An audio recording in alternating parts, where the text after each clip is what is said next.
Okay, here is the link.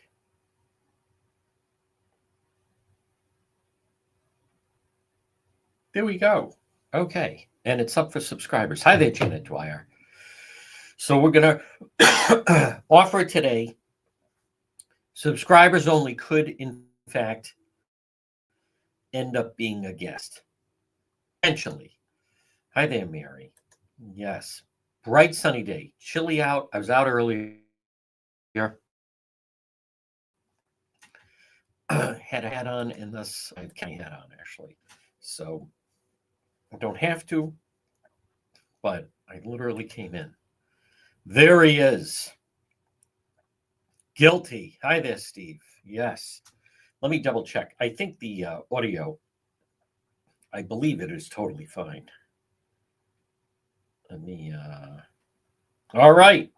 Roger says ready to go. Okay.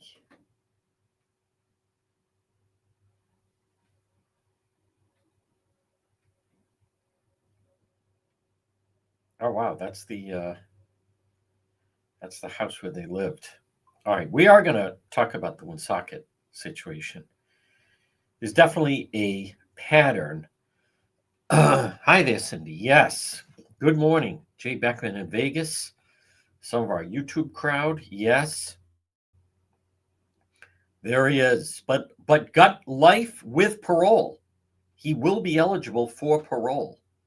A lot of controversy about that. Yeah, the audio is totally fine, as a matter of fact. There we go. Yes. I think that's an interesting development. Yep. Oh, okay. Let me double check this.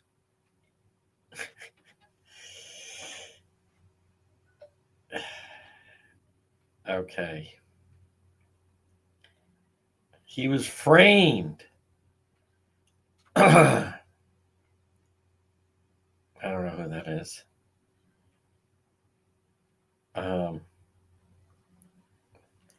Well, you can reach me.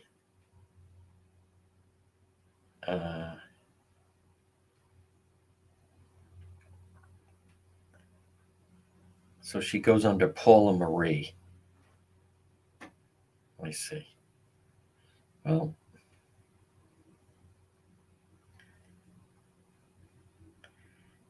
possible. Let me.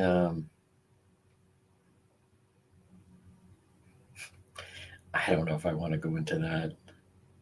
Do we really want to? It's possible. We could try.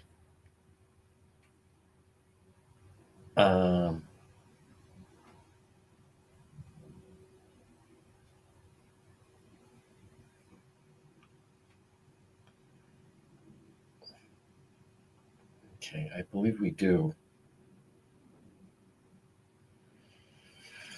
Have the mother, I believe. Yes. That's not happening. Thank you. Yes. Hello, Bill. That's funny. I like John Laughlin. I will have him on. It's like such a long way to go, you know? Such a long way to go with the whole thing. So, oh, okay. We may end up doing that. Let me just double check this. Okay. Well, I did send. We'll see if the mother wants to join. We are going to talk about it. Hi there, Jane Rice. Hi there, Jane. Yes. All right, folks, we're going to begin in just a moment. Again, subscribers, we could open up the program probably 1:30 to 2 if subscribers want to make a comment on anything that we are discussing. Because we are also simulcast on the radio, I once again ask people, you got to watch the language. Subscribers don't have to, but it should be something of substance, not just, here's what I don't want. I don't want when you see the people, the Today Show, that are then just standing behind and just like waving and so forth. So we're going to begin thereabouts at 106 on this Wednesday. This portion of our program is brought to you by the Coesit Inn, 226 Coesit Avenue, West Warwick, as I like to say, lunch, dinner, drinks in the lounge. The Coesit Inn. I'm looking forward to going there this weekend. I'll be at the Coesit Inn, and also they've now opened up the coffee shop, Coffee at Coesit, and it looks delicious. So it's right in the front part of the restaurant, the Coesit Inn. And remember, they're open 7 days a week. Something on the menu for everyone. Stop in and see them at the Coesit Inn. The picture that's on the screen right now we're live on AM 1380 and 99.9 FM. We're also live. You can listen at the website, and it's crystal clear, by the way, on the website, dpetro.com. But right now, for this hour, we are also live on X, formerly Twitter, YouTube, and our Facebook page. Now, I also want to mention for people, now when I mention that, I want to remind people there's a reason why I mention this. They're apps, but they're not foolproof. Yesterday, for a good part of the day, or at least part of the day, X was down. And then overnight into the morning, there were problems with Facebook. So one of the reasons I mention all the different platforms we're on is, let's just say, if Facebook went down, I can already envision there would be people contacting me saying, how do I listen to the program? I can't listen to I'm giving you other platforms. I'll say this about YouTube. YouTube is not down a lot. They're really not.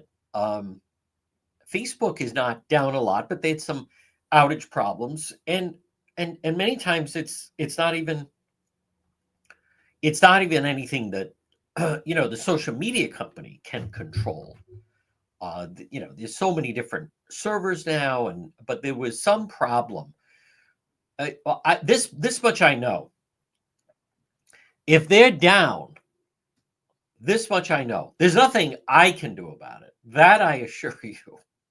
There's nothing I can do about it. So, but just know. And I thank you for those that enjoy watching each weekday that we're here. And if you ever miss it, you can watch it on demand. But one of the reasons I mentioned the other platforms is you should think of it as kind of like option A, option B, option C. So if in fact something happens, there's other ways you can listen/watch the program. So let's just say Facebook had an outage today. You can go to our YouTube channel and we'll be there. If YouTube's down as well, then maybe just on X. You could always go to the website, dpetro.com. So we have different options in case something does go wrong. So now I want to talk about this woonsocket situation. It is true. I was trying. He was just sentenced yesterday, and I was trying to get in touch with the mother. The mother, I believe, posted on the page. I have not seen her. Here's Pat. Pat again claims we have not been on. Pat posted yesterday, you have not been on at 1:00 in 2 weeks. Well, here I am again. Weekdays. Yep. But anyhow, I did offer if the mother wants to come on, and I want to touch on some different parts of this, just because as I was trying to then reach Matthew Dussault's mother, who I did see on the news, people start posting various things, and that's the part that I want to touch on. So we'll see. I have offered I can only do so much, folks. As many of you know, I hit a breaking point. I reach out. I say, here's you can reach me, and then we'll see whether or not for a reason someone's saying, hey, I'm working today and I can't do that, and I can't be that. I totally understand, but I did want to give the option. I sent her a link, and we'll see if she's able to make it happen. Maybe not. Maybe not. I fully, it wasn't planned. I started looking into that, trying to reach her earlier this morning. This portion of the program, folks, is brought to you by Propane Plus. Now, remember, it's weekdays 1 to 2. And remember, the thing about this, it's always posted. It's always posted. If you go on the main page, you'll see all of these, John DePietro lives from 1 to 2. So the people that say, you haven't been on, or I haven't seen this in 2 weeks, you haven't been on, it's all right there. You can watch it. Many people watch it later. So Propane Plus, folks, online at propaneplus.com. You can call them at 401-885-4209 or go to their website. It's propaneplus.com. Residential or commercial, heating or cooling, you can depend on Propane Plus. So it is there. Oh, no, that's not what I said. I haven't seen you. You haven't been on at 1 o'clock. You haven't been on at 1 o'clock for 3 weeks. I don't know what to tell you. Somebody that's been impersonating me has in fact been on. But I want to get to, he was sentenced yesterday, and I can understand the family. So that's Matthew Dussault. And what has surprised me is, as I was trying to reach out to the mother was on, I think, both Channel 10 and Channel 12. And I was unaware that they're trying to do this whole Innocence Project.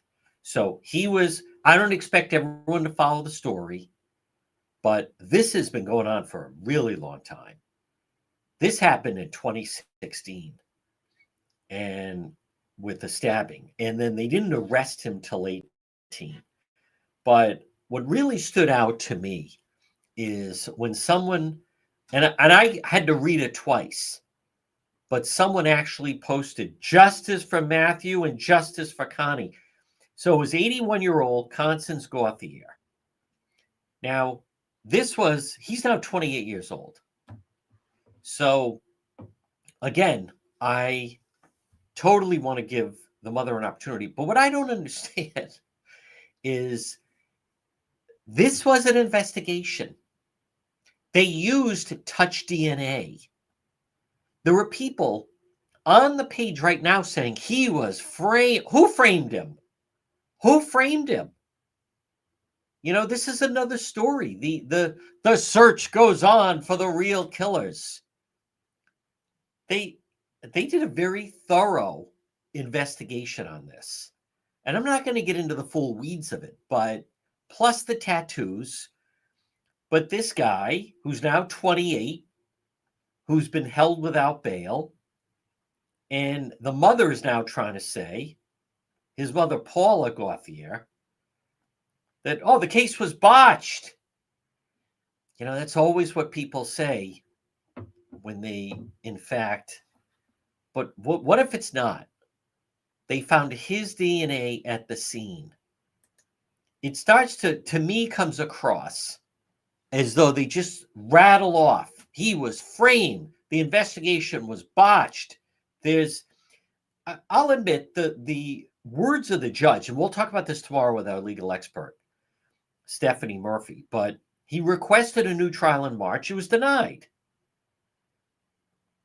The same judge agreed to delay sentencing, allow his attorney to argue for the possibility of parole. Mark Smith, here's their defense.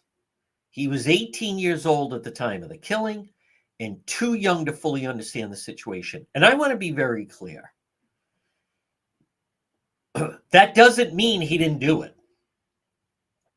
That doesn't mean he didn't do it. This is a new movement, relatively new. And we'll talk to our legal expert about it.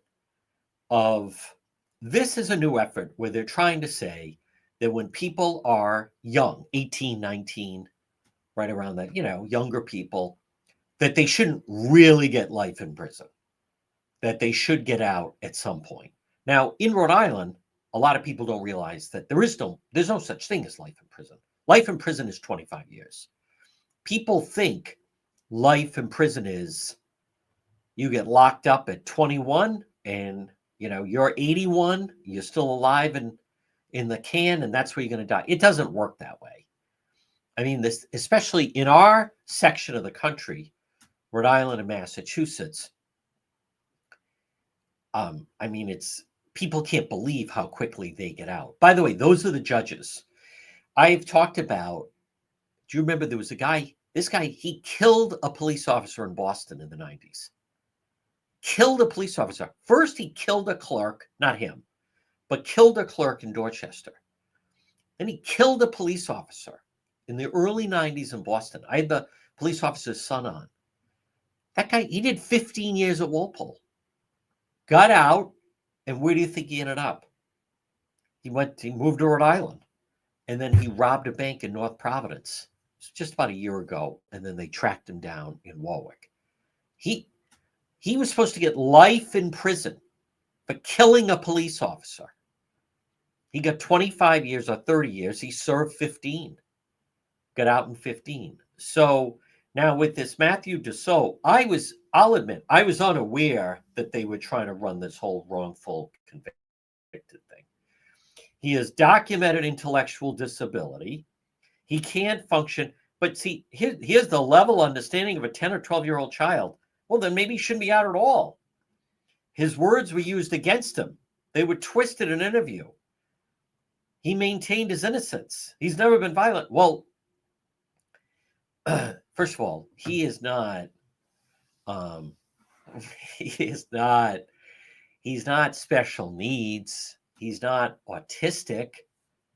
When this whole thing went down, he did have this whole business of getting the tattoo, and I see, yes. But here's the part, okay, because I'm not going to go back and forth. I reached out to the mother if she wanted to come on. But to me, this is just, and I'm not going to stay with this the whole time, but like you can't have it both ways, because they're trying to argue he's innocent. He's innocent. He didn't do this at all. But when the police questioned him, he didn't fully understand the questions. Listen, if you want to say he did it and he broke into her house and then there was a struggle and he didn't mean to do it, and then when he was talking to the police, he said some things he shouldn't have said, that's one thing. But I view this as you can't have it both ways. So the good news for him, with Matthew Dussault Woonsocket and his family, is he's already done. He's been locked up with, he's already done how many years now? He's already done 7 years, almost 7 years since he's been locked up. So the judge sentenced him to life in prison with the possibility of parole. Well, he's got an intellectual disability. Are you under the impression a lot of people at the ACI are what? Rhodes Scholar? I mean, there's a lot of people like that. You mean to tell me when he committed this crime, he didn't understand what he was doing? He didn't understand when he stabbed that woman 60 times, put her under a mattress. If he had worked with police, I know there was another name that I saw, and they wanted it solved. Easy target. So they planted his DNA at the scene. Folks, do you see a pattern here? It just never ends. He was framed. I like that. They framed him. So they put his DNA at the scene with her. I see. They wanted it solved. He was an easy target. Of course, it's ridiculous. I like the tattoo thing. He's had that tattoo. No, he didn't. He got it after he killed her. Oh, I know. I didn't know what I was doing. I didn't understand the questions from the police. That's exactly right. intellectual disability, IQ of 70 or below. But that's not, he doesn't, it's not like he didn't know what he was doing. He could dress himself, he could feed himself, he could go out. He was in school. He wasn't, it's not Billy Bob Thornton in Sling Blade. He knew what he was doing. Oh, they framed him. The Woonsocket police and the attorney. Yeah, that's right. Now we'll have to get Proctor involved. Maybe Proctor came in and planted his DNA at the scene. It's so ridiculous. Absolutely. He was framed.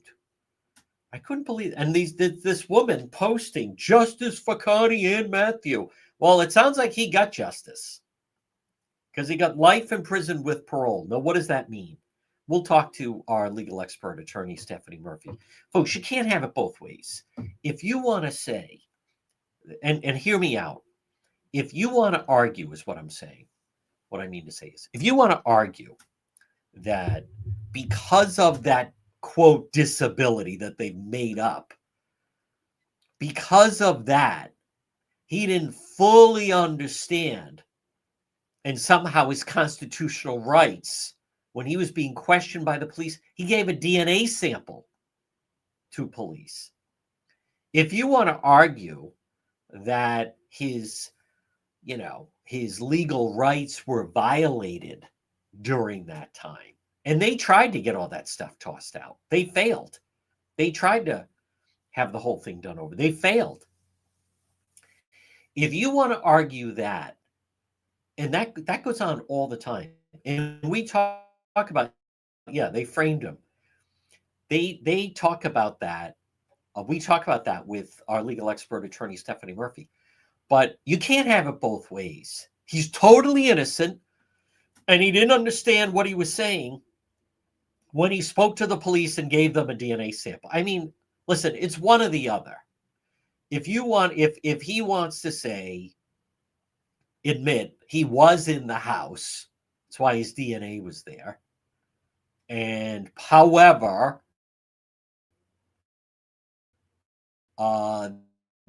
this should be out, this should be out, he didn't fear, blah, blah, blah. They're trying to argue that he, in fact,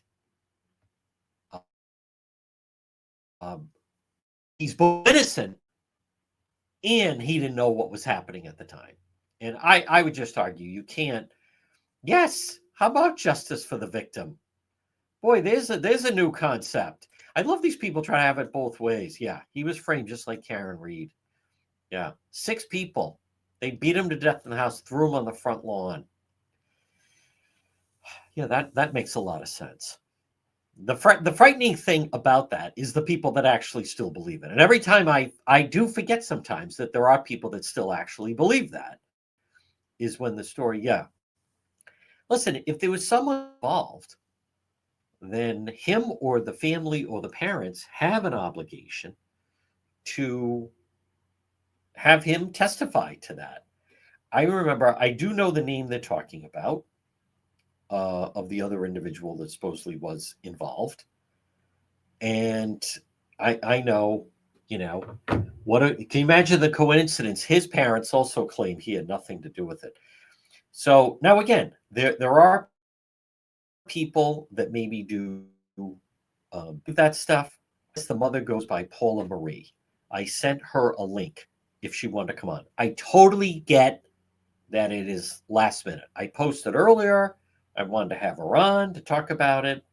And then, so I'm not saying, I'm fully sympathetic to someone says, I have work obligation. I'm at work. I'm not able to, I completely understand that. I'm sympathetic to that is what I meant. But what did surprise me about this case, and I even posted, so in other words, the attorney general and the jury and the Woonsocket police are all involved in a cover-up to frame this guy. Why would they do that? Why would they do that? And for those that even say they wanted, he was easy and blah, blah, blah. But why would the Attorney General's office? You know, there's many cases that the police feel they have enough evidence, but the AG shuts it down. And we can mention the Charlotte Lester case. The Warwick police, prior to finding the body, they thought they had enough evidence. But the AG's office said, no, we're not going to bring this, because then if he's found not guilty, then the body turns up. Then we're, really behind the eight ball. So he had a jury trial. Woonsocket police, they proved beyond a reasonable doubt he stabbed her dozens of times at her residence, lying on the bedroom floor, unresponsive through the bedroom window. Found the victim on the floor in a pool of blood, 60 stab wounds, partially concealed by a mattress. Appeared to have been staged as if it was ransacked. Nothing was stolen, so they tried to make it seem like it was a robbery. So then, less than 2 years later, investigators submitted touch DNA samples from the crime scene. The samples produced partial familial matches, which helped lead them to the defendant.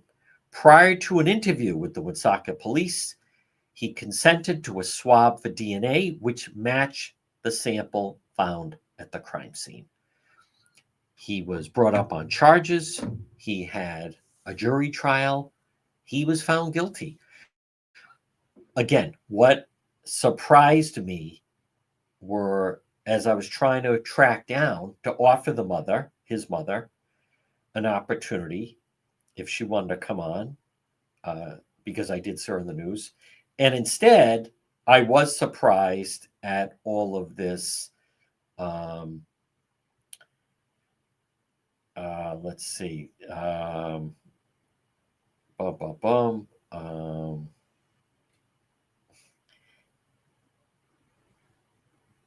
Police did not submit certain things that evidence should have been. A lot of things were missed.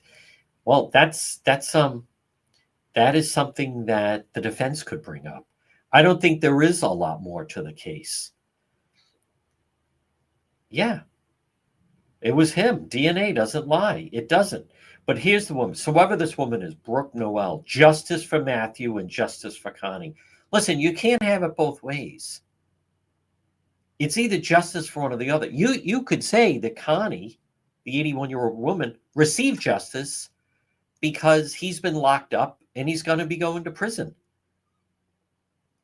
So this business, the truth shall reveal.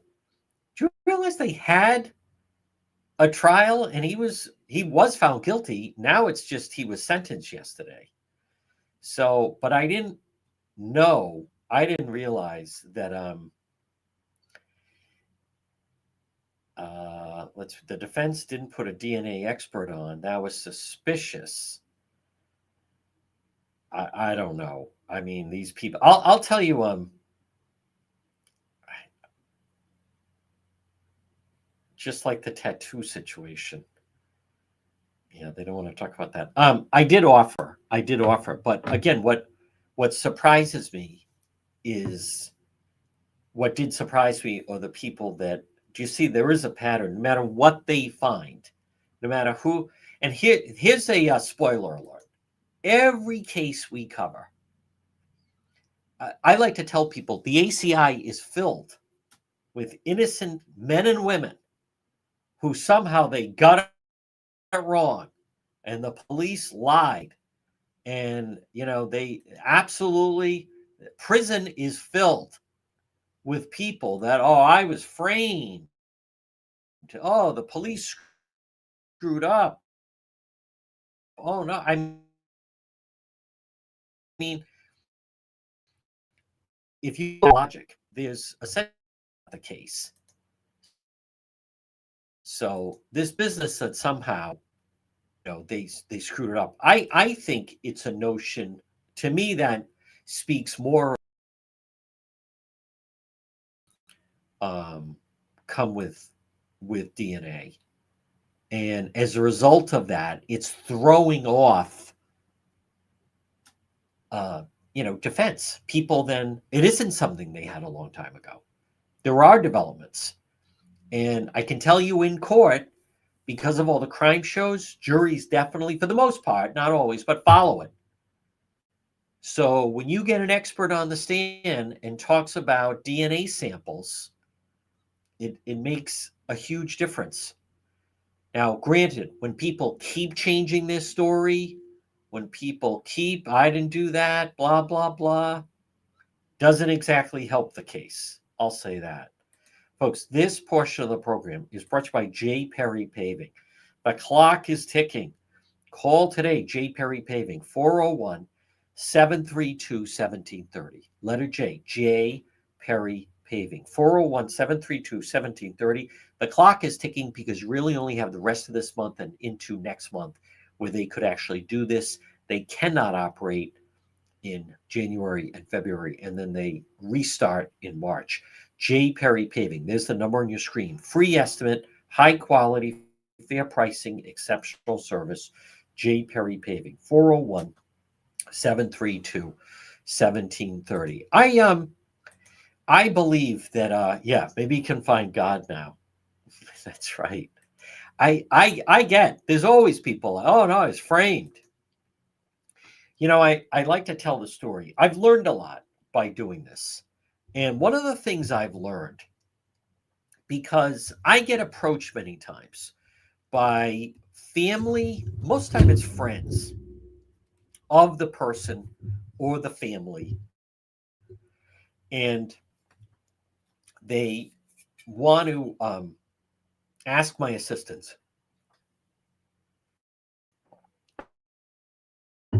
And what I have found a pattern, and this is interesting. I think you'll find it's interesting to me. I don't know if everyone will find it interesting, but it is, and that is that many times with certain cases, there could just be a small bit of evidence. And without that small bit of evidence, if it's taken out, it can, in fact, change the equation of how people would look at it.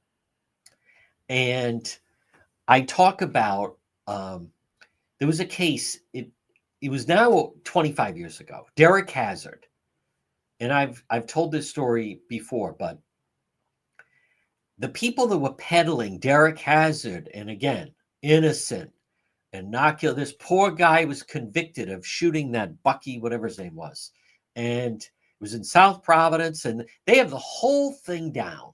And when they go through, if you just listened to like the story that they tell, it would sure sound like, wow, that does sound right. Yeah, that sounds like maybe he was wrongfully convicted. They'd leave one part of the equation out, and that was a jailhouse conversation where here's what happened. Derek Hazard killed this guy in South Providence, and then they jumped in the car and they drove to a family reunion in Ohio. And all the people at the family reunion were saying, oh no, he's been here for a couple days. So, but Derek Hazard's brother and a friend or another family member, cousin, they left that Friday. So just follow the timeline. On their way to get to Ohio, they get stopped in New Jersey. So Derek Hazard's at the ACI. The family's like, this is crazy. His whole family is saying he was in Ohio. He couldn't have done it. Well, anyhow, just to cut to the chase, as Derek Hazard is speaking with the brother tells him, hey, they're talking. Did anything happen when you left on Friday morning? And he said, yeah, as I think of it, we got stopped in New Jersey. And Derek Hazard says, as they're talking in the jail, you should have told me that. I would have said that with the police. So he goes back and he wants to amend this statement to now include that they got stopped in New Jersey. But the people that tell the story on behalf of Derek Hazard, guess which part they leave out of the equation? Is the jailhouse conversation with the brother. His first statement was, we left Ohio. What? You got stopped? They would have a track of that? Boom. They always leave that out. I had someone, it was going back on like 10 years ago. They wanted to meet me for coffee and wrongfully convicted. And I don't know why. I wouldn't do it now, but at the time I let them go through the whole thing. And they go through the whole Derek Hazard thing. And I said, what he said to the brother when he was in jail? And this person had no idea what I was talking about because the way it was explained to him, they left that out. And this person was an advocate and they're out there. He demanded to meet me for coffee, went through a friend. My friend said, listen, just give him, 20 minutes. This guy had no idea what I was talking about because they leave out a tiny little bit of the story. So as far as this situation in Woonsocket, I admit I was unaware. I mean, there are people, let's be fair, there are people that are wrongfully accused and convicted of crimes. But I think it hurts the whole movement, so to speak, when you get these people that should not be in that equation. And recently, of the emergence of so many people that like true crime as really as a form of entertainment, and everyone's trying to peddle a Netflix story. There's more of that, and you're seeing more examples of that. So, but what strikes me about this story regarding the Woonsocket murder is all right, let's just say he is intellectually challenged, however you want to describe it suddenly. To me, it comes off as though they can't figure out which path they want to go down. They didn't want to go into him admitting that he had killed her. So they're stuck in that on that island because he had been saying he didn't.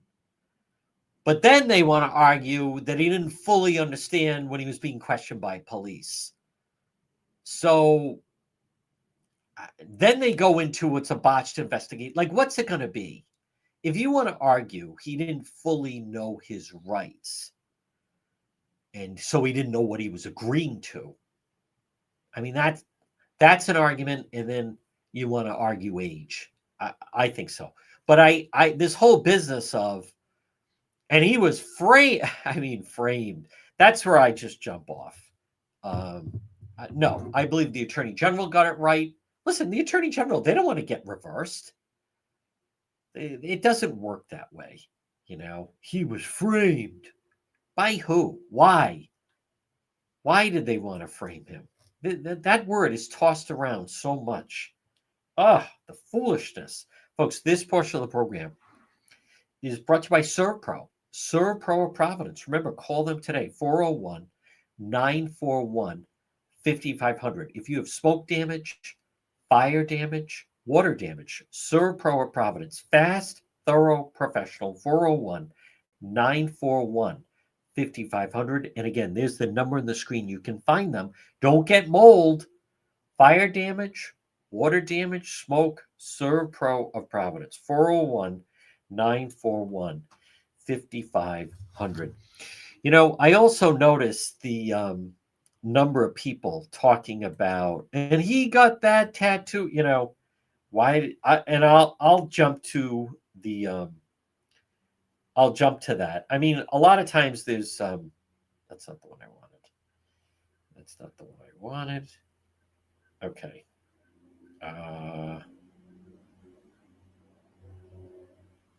Let me just find, okay. Boom, boom, boom. That's not it.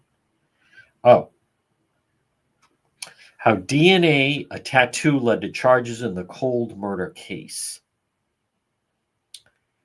Let's see. See if I can. Nope. All right, there's that. And it was. That's a DNA match led to suspect in 2016. All right, Valley Breeze. This was August of 28. There is the picture also of that Tyler Grennan. I met with his parents. New details emerged. They arrest one of the suspects. City Gauthier, Constance Gauthier, excuse me, Connie. Tyler Grennan of Attleboro was released. State prosecutors withdrew their objections to his release. An individual identified as Ronald Theron posted the required blah, blah, blah. Less than a week earlier, new details emerged. Second suspect, Matthew Dussault, appeared on the police radar. According to an affidavit, police decided in June to run an unknown DNA sample collected at the crime scene, resulting in a match in a break. It was Detective Anthony Canetta who had the idea to ask them, the company that processed, to check it against genealogy. The potential for law enforcement to use the two suspects had come to public attention. They tracked down someone else, turned up a match, including the DNA belonging to the father or son of Paula Gauthier, Dussault's mother. Further research connected Grennan, which described it to his friends. July 17th, they visited Dussault's home, asked him to come to the police station for questioning related to a breaking and entering. He complied without resistance. During questioning, he made contradicting statements about what happened. Admitted he was at the home the day of the crime, but gave different reasons why he was at the home to begin with. He did not confess to the murder, but said he witnessed Tyler Grennan stab the victim 1 or 2 times and helped his friend stage the scene to look like a burglary attempt. With the new break in the case, they issued an arrest warrant for Grennan, a neighbor who was previously brought in for questioning. Police had learned he and his family had ongoing issues with Gauthier. Both suspects were arrested. Search warrant, Dussault apartment, July 26. Large bag of assorted knives, pay stubs, several electronic devices from the apartment. Still search of a cell phone allegedly used to communicate with Grennan on the day of the murder. The items taken are currently undergoing analysis. Declined to comment on why the judge had decided to release Grennan. A tattoo Dussault had on his right arm featuring a Grim Reaper engraved stone with number 63. Though Dussault claimed the number was simply one he liked, Gormley recalled a medical examination revealed Gauthier's body contained stab wounds numbering in the 60s and suggested the two numbers may be connected. Can you imagine? Not only did he stab her, but he got a tattoo of how many times he stabbed her. Wow. So, anyhow, I do want to talk about the Providence numbers in crime scene. Yep. Yeah. It's all just a coincidence. He was just completely framed. Innocent project. I have to admit, for all of that, and as ludicrous as all that does sound, you do have people that are posting, kind of echoing what the family is saying, and they want to go off this whole thing of, oh, he was framed. Oh, they planted it there, and blah, blah, blah. Yeah. He just happened to have a tattoo of 63, the number of times in his mind. That's how many times he stabbed her. I mean, how? So he's mentally deficient. He has, according to them, the intelligence of a 9-year-old. Why is a 9-year-old getting tattoos with the number of times that there's a stab wound? Why does he have all those knives if he has a mental, intellectual disability? The police, I like that. The police botched the case. Those Keystone cops, they can't get anything right. Imagine that. They framed the poor kid. They put his DNA at the scene. Why did they do that? Folks, this portion of the program brought to you by Kids Club on the Pike. I like he gave different answers. Well, I only saw my friend stab her maybe once or twice. Really? That's interesting. So you weren't there, but you saw your friend stab. Yeah, but he only stabbed her like twice. Oh, but you weren't there. No. This portion of the program brought to you by Kids Club on the Pike, birthday party venue. before and after school care. Proctor's name is going to be dragged into this somehow. Preschool, half and full day programs for preschool ages, children 3 through 5, or transportation for school age children 5 through 12. Kids Club on the Pike, located right off of 295 on the Cranston Johnson line. Call them 401 443 5336 for Kids Club on the Pike. Now, again, thank you. We will listen, I'll see. Maybe at some point we'll have the mother on.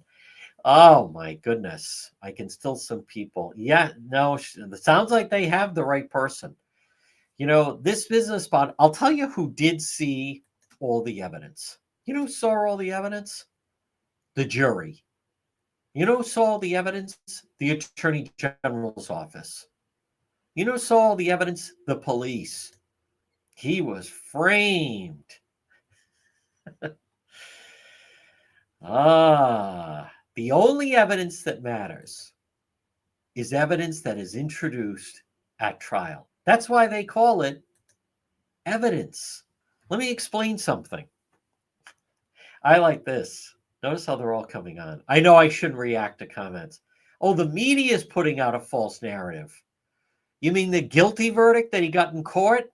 That false narrative? Was he given a trial? Yes. They even gave that Mark Smith a chance to look how many years he should end up getting. Let me explain something about evidence. Evidence is what is put in to a trial. If something is not submitted into evidence, then it's not evidence. So this business of the jury didn't see the evidence. The jury saw all the evidence, and the only thing the jury saw was the evidence. If something is not admitted into evidence, it's not there. So the police, the Attorney General, the jury, and also the media are all working to railroad the murderer, the killer, who just happened to have a tattoo of the number of times that he stabbed her. He was framed. It's just really remarkable. Can you imagine? How about his statement?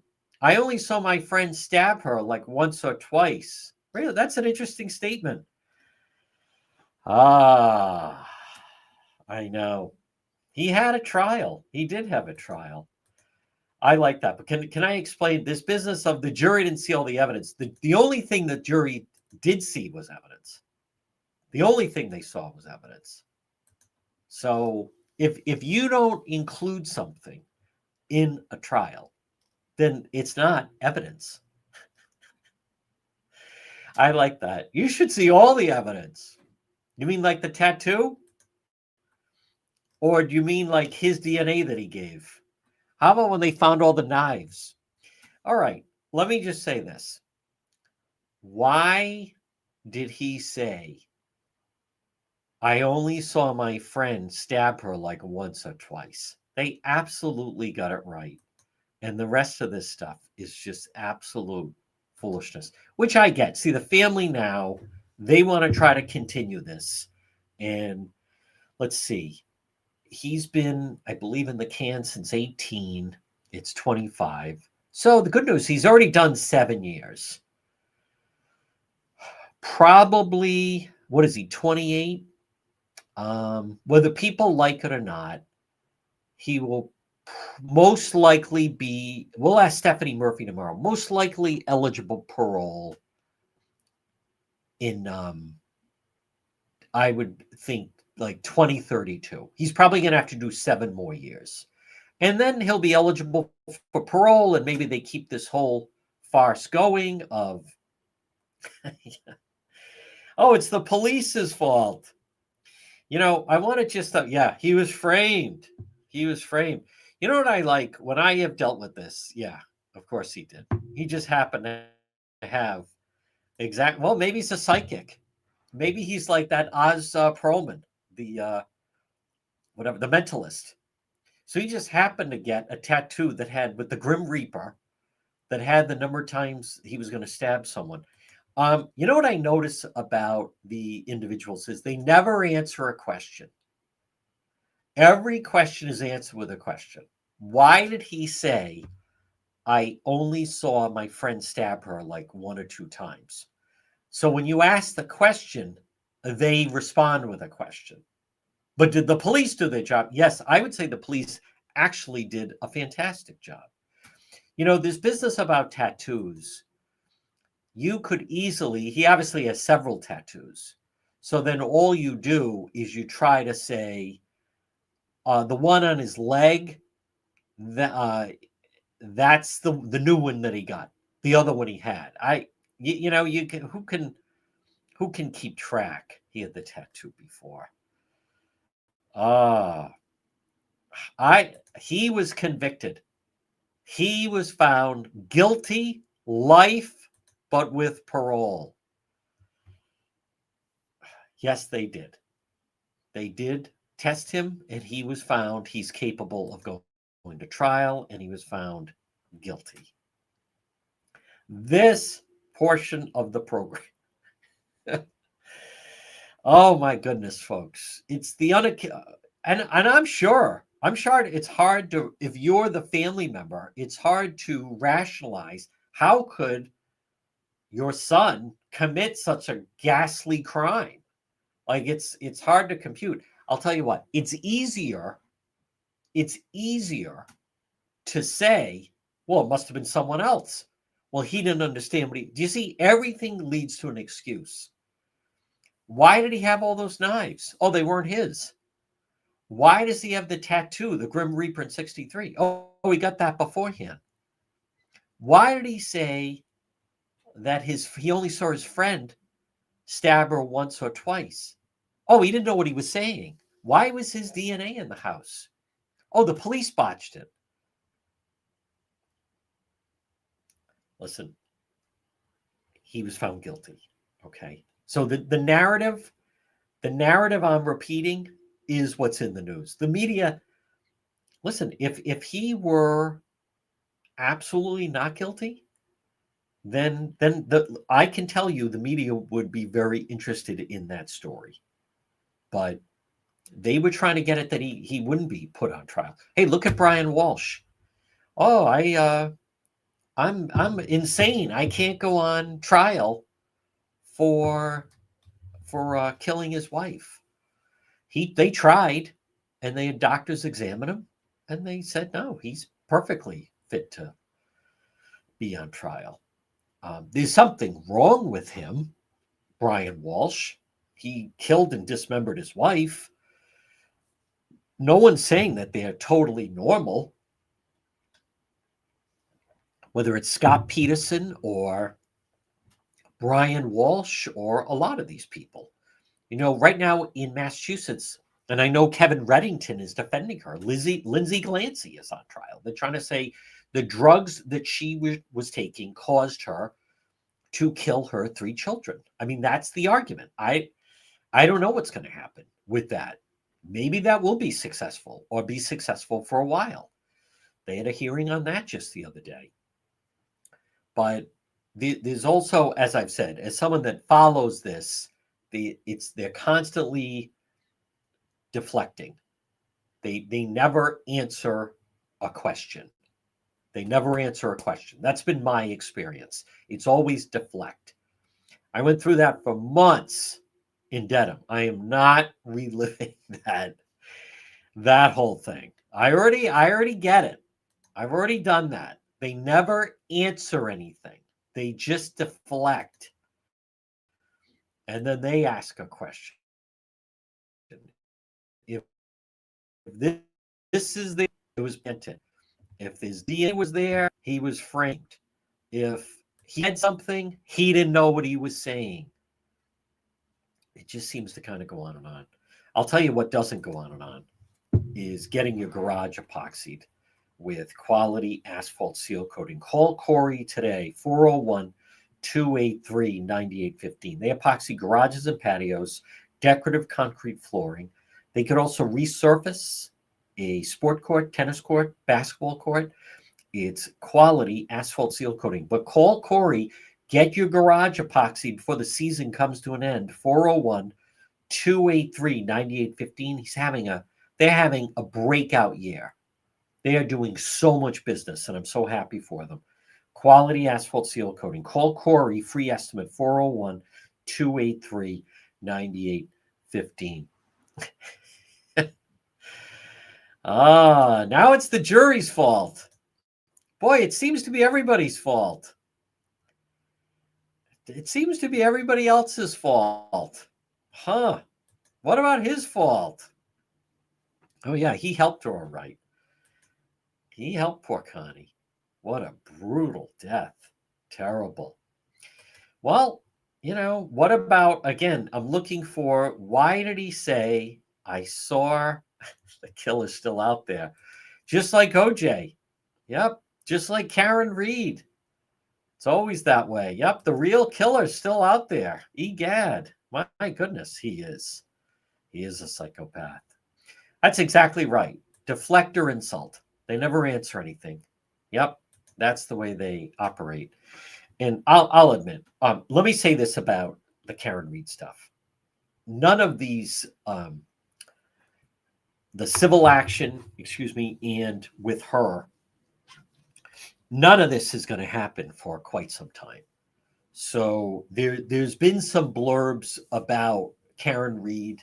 And first there was a blurb that the witnesses are looking at going after her. And then she fires back that she may go after them.